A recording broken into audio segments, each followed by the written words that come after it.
Hello, everybody. I'm Shamash, author of Mindfulness for Dummies, and today I'm going to be talking to you about why tomorrow is a great day to practice a little bit more self-care and mindfulness and stuff like that. And that is because tomorrow is the beginning of the month, and I think both the beginning of a year, the beginning of a week, and I think particularly the beginning of a month is a great time to cultivate a new habit. And particularly this month, I know a lot of children are going back to schools, teachers going back to work, people's routines are changing, and it's been such a challenging year this year. And that may be a welcome thing, but with any changes, there's also stress involved, even if it's a positive change, actually. And that doesn't mean it's a bad thing, but it means that we need to think about some of the self-care stuff as well. And so the first kind of quote I want to start with is that self-care isn't selfish. And this is something that, you may have heard that concept quite a lot, that it's not a selfish thing. But I think that's the kind of sentence that's being shared more recently. And for a long time, people thought of doing things for ourselves, for our own well-being, as a selfish thing. And the analogy that I like to use is mobile phones. Every night I charge up my mobile phone, and I don't think about, it's so selfish. My phone is always asking for an extra charge. It's just, I think I'm going to stop charging it for a few weeks and just carry on using it like that. We never think like that because we know that the phone needs charging to be able to operate.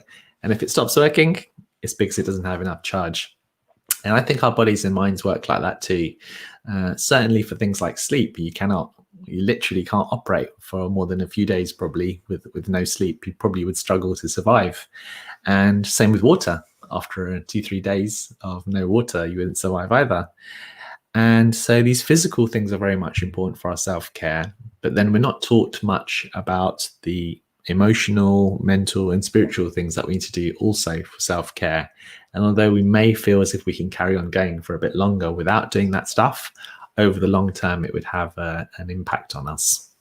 So that's a nice metaphor for you because I know most of you, if not all of you, have a mobile phone, and I know that you charge it regularly. So just think, it's not selfish for a phone to ask for charge. It's completely natural. And so you can think of yourself in the same way. So I found this diagram, which I found particularly nice in terms of the different ways in which we can practice self-care. And so physical is the one that people most know about, but also we struggle to practice. And the thing about these self-care kind of practices is that because we know them, sometimes just repeating them doesn't even help. So I'm not sure if this will even be helpful for you, but it may be a nice reminder. But you could actually take a few moments just today, or as you're watching this now, just to reflect on the balance. And there may be a certain thing or a certain word that resonates with you that you might want to practice more of or less of, and that may help you. So for the physical side of things, if you've got a challenging month of September coming up, maybe you could align your life so maybe you can get a little bit more sleep. Even extra 10 or 20 minutes can help. Stretching's a really good one. I know, for some people, yoga is great and they can practice that for a few minutes or longer every day. But I know for someone like me, just a good stretch feels good. So you can do that one. Any kind of physical activity is good for us. But even something as simple as walking, as many of you know, Hippocrates, I think he's considered one of the founders of medicine or something. But he said walking is the best medicine. I like that quote. So if you can walk, then do so. Healthy food, as we all know, and rest. I'm going to talk about Action for Happiness in a minute, but they talk a lot about, that's a charity, and they talk a lot about the importance of just taking some time to rest because we have such busy lives. That's the physical side of things. Some of those, but you may not be having the right balance at the moment. And so as tomorrow's 1st of September, you could start thinking, okay, I'm going to do a stretch for 5 minutes every day, or I'm going to sleep a bit more, or I'm going to eat more healthy food, whatever it is for you. You can have a think about that if any of those resonate. Second one, emotional. So stress management techniques that you may be familiar with, or maybe you could Google stress management strategies and see if there's something that you could do to manage your stress levels. As you know, I'm very much into mindfulness for that, but you find a way that works for you. Also, if you think of one bonus tip in a way, is that if you think of stress as a bad thing, if you just naturally think that, and I know a lot of people do, then that's actually quite unhealthy in itself. And I'd recommend you watch a video called Making Friends with Stress. It's by a lady called Kelly McGonigal. I think it's one of the top 10 TED Talks or something. Very good talk. And it explains why stress can actually be a really good and healthy thing. And if you see it as a healthy thing, it doesn't have so much of a negative impact. Good talk. Emotional maturity. Good luck if you can get that. Forgiveness. Practicing forgiveness if you can.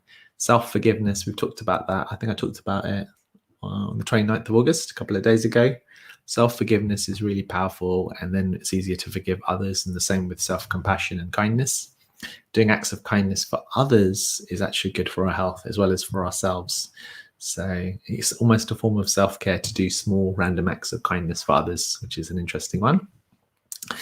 For social stuff, boundaries is a really big thing, and a lot of people talk about the importance of having boundaries and setting boundaries. So, it's these are all huge topics, and you can look them up, and maybe we'll go into more detail with these in the future. Having support systems basically means certain friends or family members or people that you know that could be there to support you when you go through a certain challenge. Using social media in a positive way. For example, right now, you're using it in a very positive way. Well done. Balancing the amount of time you spend online. I recommend you Google World Health Organization mental health tips, and they've got some really nice tips at the moment about how to manage these tricky times and manage your mental health that way. Communicating with others, even with I don't like to call it social distancing, even during physical distancing, important for us to continue to communicate as much as we can in all the different forms, ideally in person, and just keeping a distance, safe distance, and then you can connect with others. And if you can't meet in person, then video calls and stuff is good too. But I think in more and more countries now, it is possible to meet physically as long as you keep a safe distance. You need to find out what's right for you in your country. You can just check that. Spending time together, obviously that's kind of linked to that. And then the spiritual one that can sometimes get forgotten, but although it seems like the icing on the cake type thing, I think it's the other way around. It's the flower in the cake. It's one of the most important. So especially important for people who are not extroverts, spending time alone. So you need to get that balance that's right for you. But sometimes it becomes a habit to constantly try to be with others for some people. And then when they spend some time alone, they find it very powerful. So just spending some time in reflection. And that time alone could be time alone from your phone, away from other media and information. And the nice way to do that is just to leave your phone behind when you go for a walk or something like that, if you can. And then you're just stuck without your phone, without any extra information, just with your surroundings. And that's a great way to recharge. Meditation and mindfulness that I'm a big fan of. And you don't need to do, half an hour or 45 minutes. It could be just a minute or two if you wish, or even one breath. I'm a big fan of just starting with one breath. Yoga or stretching practices, and there's also Tai Chi and Qigong. Connection, it says connection here. It doesn't mean connecting to your Wi-Fi. A nice way of defining spirituality is connection with yourself, connection with other people, and the connection with the nature in the world. So it's about coming together and connecting yourself with something else. Nature can be considered as spiritual. Spiritual doesn't mean a belief in God as such. It can mean that for some people. But it just means connecting with something, I guess, bigger than yourself. Journaling is a good one that people forget. It's really, really powerful. I know a lot of people find it very, very transformative. If you've never done that, then that's a great thing to try out. There's so much information online. You can find out about it. If you're not sure what to do, simply just write a train of thought. Whatever thoughts are popping in your head, write them down.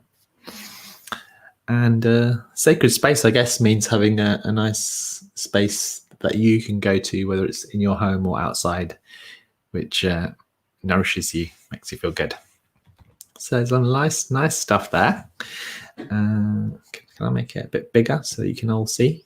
There you go. So you can see that a bit more clearly now.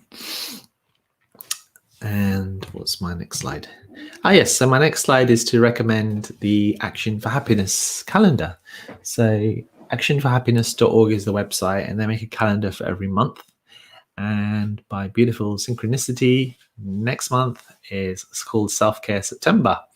And so it's got some nice practices, and you can freely download it. Go to their website. If you go to actionforhappiness.org/self-care-September, you can download that, you can print it, you can screenshot it, you can dance on it, you can do whatever you want. And you've got some nice information there. And the first quote is that remember that self-care is not selfish, it's essential.